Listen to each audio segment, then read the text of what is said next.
Salve, salve galera! Hoje a resenha é com o Kleber Gaúcho, técnico do 15 de Piracicaba. Abriu as portas da sua casa pra gente aqui hoje, porque acho que o 15 é a casa dele hoje. Já foi casa dele em outros tempos como jogador, hoje é a casa dele como técnico.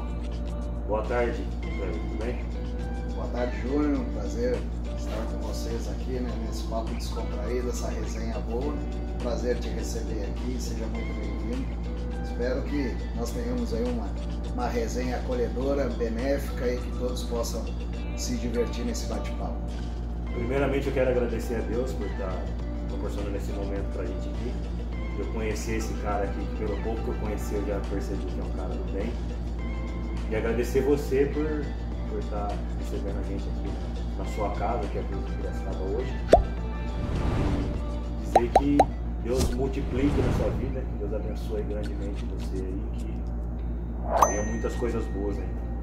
Amém, a nós todos, né? Vamos lá. Eu queria que você falasse um pouco de quem é o Kleber Gaúcho antes da fama. Como que o Kleber Gaúcho começou a querer jogar futebol, como ele começou a jogar futebol.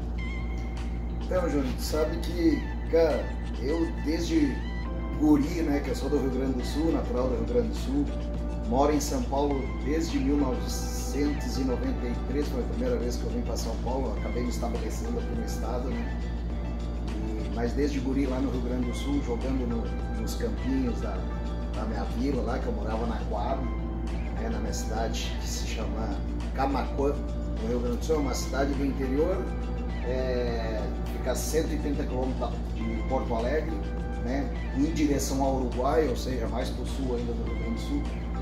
E desde de guri, jogando bola, né, vivia nos campos, a minha mãe ia buscar 21 horas, 21h30 nos campos lá do bairro, né, para mim ir embora para casa para tomar banho, para comer alguma coisa. E assim foi minha vida na infância, sempre envolvido com bola, sempre envolvido com futebol, né. A gente tem um caso até engraçado que a minha cidade passavam na época das enchentes, das chuvas, tem as barragens e por vários momentos a cidade já inundou por 2 vezes.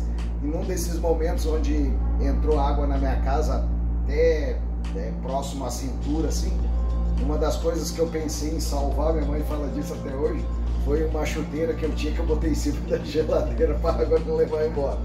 Então é uma situações engraçadas assim que fazem parte da minha infância. E na realidade, cara, assim, até na época de escola, tô contando isso por quê? Porque na época de escola, eu tive até professor meu me tirando do campinho para me levar para dentro da sala de aula, né? E hoje eu falo com a minha mãe brincando que eu estava investindo no meu futuro, né? Pô, eu sabia que eu não ia dar pro estudo, né? Sim. Então eu ia pro campo, até nas horas de aula, vamos dizer que eu matava a aula, ia pro campinho, até o campinho da própria escola, jogar futebol, né? E ficava lá no campo chutando bola no gol sozinho e tal. E eu falo, pô, já tava investindo no meu futuro, né? Que era de atleta profissional de futebol depois futuramente. Então, a minha vida na infância foi muito direcionada a futebol. E aí não tinha como dar errado esse sentido, né, cara? Porque, graças a Deus, eu tive uma vivência boa, né? Muito também direcionado pelo meu irmão mais velho, que vivia jogando futebol, jogava nos clubes lá da minha cidade, sempre me levava a tirar colo, né? Eu era o guri que sempre ia junto com ele para as peladas. E por conta disso comecei também a jogar muito cedo com os adultos. Então isso ajudou na minha formação. Isso me deu lastro, né? Me deu lastro, porque eu tinha, sei eu, 13 anos, 14 anos, eu jogava já com o pessoal de 21, 22, né? E não pensa que o pessoal ligava não, a madeira cantava cantava bonito, e o meu irmão falava, ó, quietinha, a gente fala no sul, bom cabrito não berra, né? Bom cabrito não berra, põe quietinho aí, né? E boa. E era assim, cara, fui forjado nos campos da Coab, lá em Camaquã, no Rio Grande do Sul, dessa maneira aí. E aí, futuramente, né, a gente vai bater um papo nisso, tiver a oportunidade de fazer testes em clubes aí, onde pude dar sequência no que foi a minha profissão como atleta profissional de futebol. Então, só para eu entender, quando teve a enchente lá, a primeira coisa que você quis salvar foi a chuteira. O que eu quis salvar foi, olha só a mentalidade, né? Gurizote, botei minha chuteira em cima da geladeira para a água não levar, cara. Já a água enchendo até a canela, aí nós acabamos saindo de casa, né? E a água chegou até a cintura praticamente, cara, na minha casa. A gente perdeu móveis, perdeu eletrodomésticos, essa coisa toda, como várias pessoas passam por isso também, né? Infelizmente, nessas situações de enchente assim. E dos campos de várzea lá do seu bairro, lá onde você morava, pra onde que você começou assim mesmo como jogador de futebol? Você começou na base? De qual time você começou? Na realidade, eu fui jogando salão, futebol de salão também, né? Inclusive eu comecei a trabalhar muito cedo, muito antes de fazer 18 anos, já trabalhava em empresas, em firmas, muito pela circunstância que eu jogava bem futebol. Sim. Então as empresas me contratavam para que eu jogasse pro time da empresa. Isso acontece até hoje. Até hoje. Naquela época era muito mais forte, né? Acontecia muito. Então a gente jogava diversas competições, né? Eu joguei tudo que é competição lá no meu estado, e principalmente regionalizado, né? E dentro dessas competições que eu jogava, em Pelotas existem 3 clubes: o Farroupilha, o Pelotas, que leva o nome da cidade, e o Brasil de Pelotas, né? Que é o time que tem o maior número de torcedores no interior do Rio Grande do Sul. Perde só para a dupla Grenal, o Grêmio Internacional. A terceira maior torcida do Rio Grande do Sul é a do Brasil de Pelotas, é a torcida Chavante. E é muito fanática, muito parecida com eu falo sempre, é muito próximo assim com o torcedor da Ponte aqui em Campinas, sabe? Com essa devoção, com essa paixão, enfim. E essas equipes, elas monitoravam a região dentro dessas competições, justamente à procura de novos talentos, né? E eu até antes de ir pro Brasil, que depois eu vou comentar em relação a isso, que foi onde começou a minha trajetória como atleta, eu fui fazer um teste no Internacional de Porto Alegre, né? Um cônsul me viu jogando, naquela época se chamava cônsul, os caçadores de talentos nas cidades do interior, que é o olheiro, mas naquela época era cônsul que se chamava, né? Então, um cônsul me viu jogando lá na minha cidade e conseguiu um teste para mim no Internacional de Porto Alegre. Acabei indo lá no Internacional de Porto Alegre, fiquei uma semana fazendo teste lá no infantil, naquela época eu estava no infantil, e acabei sendo o único atleta aprovado de todos os que passaram naquela semana lá.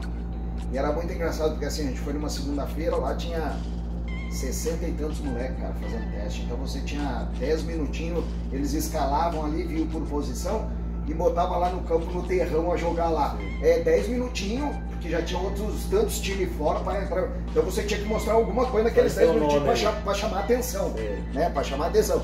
Então dava lateral, eu queria bater, dava escanteio, eu queria bater, eu queria mostrar que eu tava ali, né? E aí beleza, aí teve na segunda-feira, ó, era aprovado lá na segunda 20 e poucos nomes. Ah, beleza, vamos botar na terça, vai ser só isso. Que isso, cara? Tinha de novo mais 60 e tantos moleques, junto com aqueles que tinham sido aprovados segunda-feira. E isso foi sistematicamente indo até a sexta. Então, brincando, a gente fala lá, naquela semana ali, passou no Peneirão, mais de 300 moleques, cara. E você tinha esse tempinho aí, 10 minutos. Aí, beleza, eles 10 minutos lá, aprovavam você lá, eu acho que esse aqui tem uma condição pelo jeito de bater na bola, pelo jeito de posicionar, ou pela liderança, no falar, né? Eles observavam várias condições do atleta. Por isso que você tinha que mostrar naquele tempo. Exatamente, exatamente. E aí você ia lá, você tinha os seus 10 minutos, saía, os 2 times saíam, eles aprovavam quem eles achavam que tinha interesse ali, aí você voltava, talvez, lá no final da tarde, num outro jogo, né, que eles colocavam de novo. E na sexta-feira, somente eu, de todos aqueles que passaram durante e até sexta-feira, somente eu fui aprovado por Internacional de Porto Alegre. E eu acabei ficando no Internacional, cara, por 6 meses. Morava na arquibancada. Cara, eu tinha 15 anos, acho, um negócio assim. 14 para 15 anos. E eu acabei morando embaixo da arquibancada no Internacional.